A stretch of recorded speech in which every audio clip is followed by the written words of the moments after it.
Hello दोस्तों, स्वागत है आपका आपके अपने चैनल टेक वीडियोपीडिया पर। टेक वीडियोपीडिया पर अभी हम डिस्कशन कर रहे हैं फ्रंट एंड वेब डेवलपमेंट के ऊपर।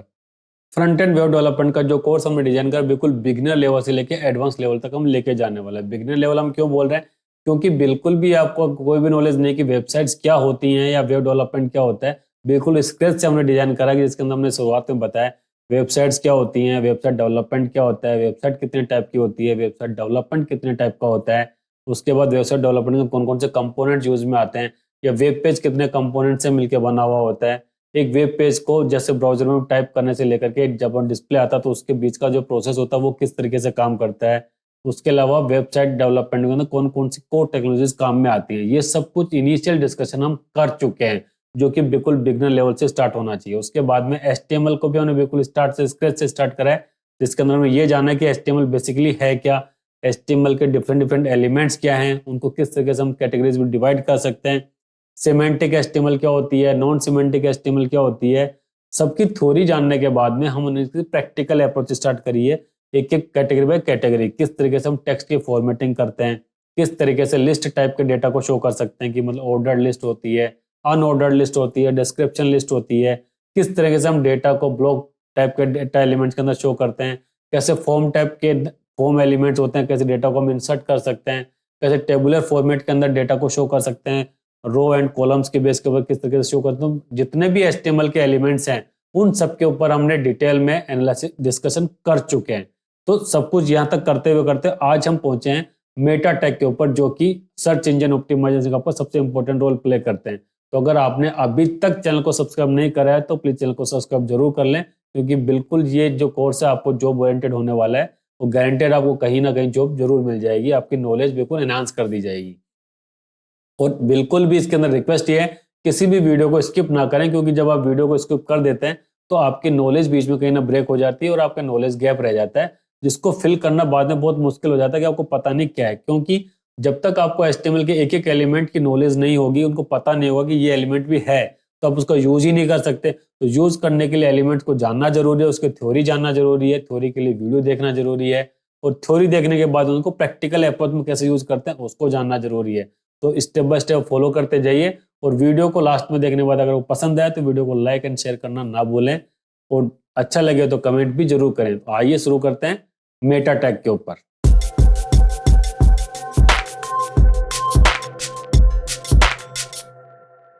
HTML Meta elements, Meta element से मतलब है कि वो एलिमेंट जो कि आपके इंफॉर्मेशन रखते हैं वेब पेज के बारे में, कि उस वेब पेज के अंदर किस तरह का कंटेंट आप डिस्प्ले कर रहे हैं, या आपके वेब पेज को किस किस तरह की डिवाइसेज के ऊपर प्रॉपर तरीके से शो करना है। ये सारे कुछ इंफॉर्मेशन HTML मेटा एलिमेंट्स के अंदर होता है। HTML मेटा एलिमेंट्स को लिखने का तरीका क्या है? नॉर्मल तरीके से मेटा टैग से स्टार्ट होता है। एट्रीब्यूट नेम, उसके अंदर की मतलब कौन सा मेटा टैग है उसका नाम डाल दिया जाता है, मतलब उसकी वैल्यू डाल दी जाती है, और कंटेंट के अंदर उसका कंटेंट होगा एक्चुअल वाला। मेटा एलिमेंट्स को केवल और केवल हेड एलिमेंट के अंदर यूज करा जाता है, या फिर हेड टैग के अंदर यूज करते हैं। बॉडी टैग के अंदर किसी भी मेटा एलिमेंट का कोई भी काम नहीं होता। इसलिए मेटा टैग के अंदर जो भी डेटा हम डालते हैं या फिर जो भी डेटा टाइप करते हैं वो कहीं भी यूजर को डिस्प्ले में नहीं आता। वो केवल और केवल आपके वेब पेज या वेब एप्लीकेशन को ऑप्टिमाइज करने के लिए, ऑप्टिमाइज का मतलब है सर्च इंजन ऑप्टिमाइजेशन के अंदर बेनिफिशियल होता है, और आपकी डिफरेंट डिफरेंट स्क्रीन के ऊपर किस तरीके से आपके डेटा को शो करना है उसके अंदर सबसे इंपॉर्टेंट रोल प्ले करता है। डिस्प्ले कहीं नहीं होता, लेकिन सबसे इंपॉर्टेंट रोल आपके वेब पेज को पब्लिश करने के अंदर या पब्लिक के अंदर आपको डोमेन को दिखाने के लिए जो आता है वो सब कुछ इसी के थ्रू होता है। तो सर्च इंजन ऑप्टिमाइजेशन जो आप कभी आपने सुना होगा या फिर सुनेंगे, सारा का सारा मैक्सिमम रोल इसी के ऊपर होता है। बाकी कंटेंट एक अलग चीज होती है। तो उसको किस तरीके से यूज करते हैं चलिए चेक कर लेते हैं। जैसे कि ये हमारे वेब पेज है, इसको एंट्री केवल मेटा टैग की केवल हेड टैग के अंदर करते हैं, मेटा एलिमेंट्स के ऊपर। इस पेज को हम रन करा देते हैं। ये हमारा पेज रन हो रहा है। सबसे पहले तो जो हमारे पास मेटा के अंदर डिफाइन करा हुआ कैरेक्टर सेट होता है, जो कि ये डिफाइन कर देता है कि आपका वेब पेज जो है उसके अंदर जो कैरेक्टर सेट है या फिर कौन सी टाइप की एनकोडिंग है जो कि आपका ब्राउजर उसको समझ सके।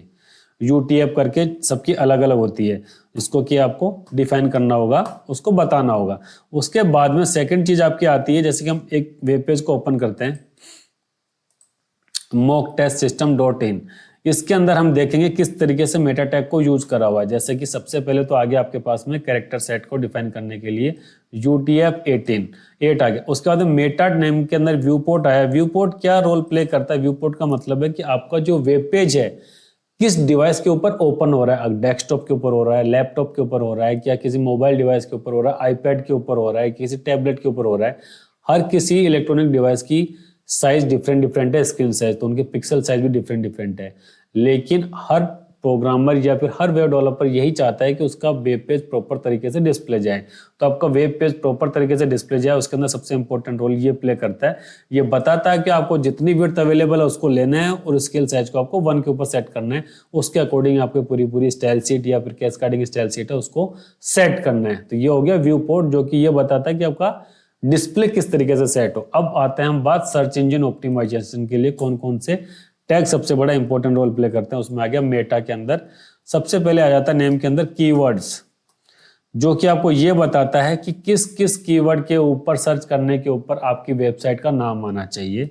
कोई भी सर्च इंजन, चाहे वो याहू का सर्च इंजन हो, गूगल सर्च इंजन हो, बिंग हो, या कोई भी अवेलेबल सर्च इंजन है, सबसे पहले आपके वेब पेज के कीवर्ड को ही फैच करता है। जैसे इसके अंदर बोलेंगे कि हम बोल देते हैं कि HTML बूट कैम्प, जब भी HTML बूट कैम्प सर्च करें तो हमारे पेज पे आना चाहिए। या फिर बोले टेक वीडियोपीडिया के जब भी सर्च करो तो भी हमारा पेज आना चाहिए। फ्रंट एंड वेब डेवलपमेंट के नाम पे भी हमारा पेज आना चाहिए। तो जिस जिस कीवर्ड के ऊपर आप चाहते हैं कि सर्च रिजल्ट में आपका नाम आए, वो सब कुछ यहाँ पे एंट्री होती है। अब हर सर्च इंजन की कुछ लिमिट्स होती है कि वो कीवर्ड्स का कितने कैरेक्टर सेट को, कितने कैरेक्टर या फिर कितने वर्ड्स के डेटा को अपने पास में वैल्यू करता है। उसके बाद में चीजों को इलिमिनेट कर देता है या फिर उसको ट्रंकेट कर देता है। अब कीवर्ड होने के बाद में आपके पास में दूसरा आता है डिस्क्रिप्शन।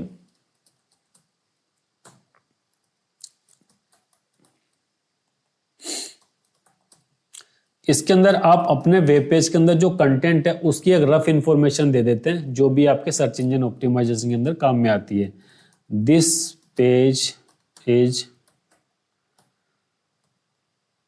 मल्टीमीडिया एलिमेंट्स,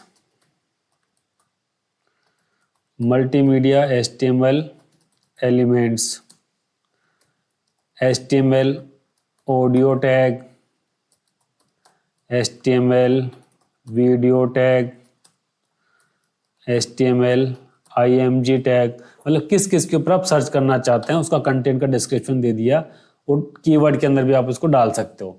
तो ये हो गया कीवर्ड डिस्क्रिप्शन। अब आपका वेब पेज किसने बनाया है उसके ऑथर का नाम भी इसके अंदर आता है, तो वो भी आप इसके अंदर ऐड कर देते हैं। नेम इसके अंदर बोल दिया हमने ऑथर, और यहाँ पे कंटेंट डाल दिया सुनील चौधरी। जनरली ऑथर के अंदर हम जो ब्रांड नेम होता है उसका नाम डाल देते हैं ताकि आपकी चीजें सही रहे। उसके बाद होता है टाइटल, इसके अंदर आ गया टाइटल। टाइटल भी आपका मेटा टैग के अंदर ही कंसीडर होती थी। ये सारी चीजें वो हैं जो कि आपके वेब पेज के विजिबिलिटी और सर्च इंजन ऑप्टिमाइजेशन के अंदर सबसे बड़ा इंपॉर्टेंट रोल प्ले करते हैं। लेकिन ये कहीं पर भी डिस्प्ले में आपके सामने नहीं आते। जैसे इस पेज के ऊपर हमने सब कुछ करा है, इसको कंट्रोल यू करेंगे तो आपके पास में सब कुछ दिखेगा कि आपने टाइटल मीडिया एलिमेंट के ऊपर हमने काम करा है।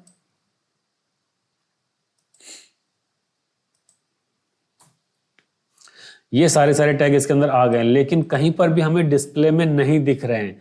अब कई बार रिक्वायरमेंट हमारी ऐसी आती है कि वेब पेज को हमें बार बार रिफ्रेश करना होता है कि मतलब पर्टिकुलर टाइम पीरियड के बाद में हमारे कंटेंट को ऑटोमेटिकली ब्राउजर रिफ्रेश कर दे। उसके लिए भी हमारे पास में एक टैग है मेटा टैग के अंदर, उसको यूज करते हैं।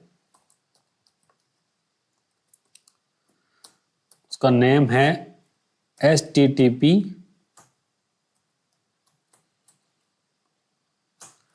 कंटेंट के अंदर हमने बोल दिया है इसको 1 का मतलब है 1 सेकेंड। अब इसके ऊपर हम डिस्प्ले करवाया तो अब देखते हैं ये क्या काम कर रहा है कि नहीं कर रहा है। कि आपका वेब पेज अपने आप ही रिफ्रेश होना शुरू कर देता है HTTP EQI-V का यूज करने के बाद।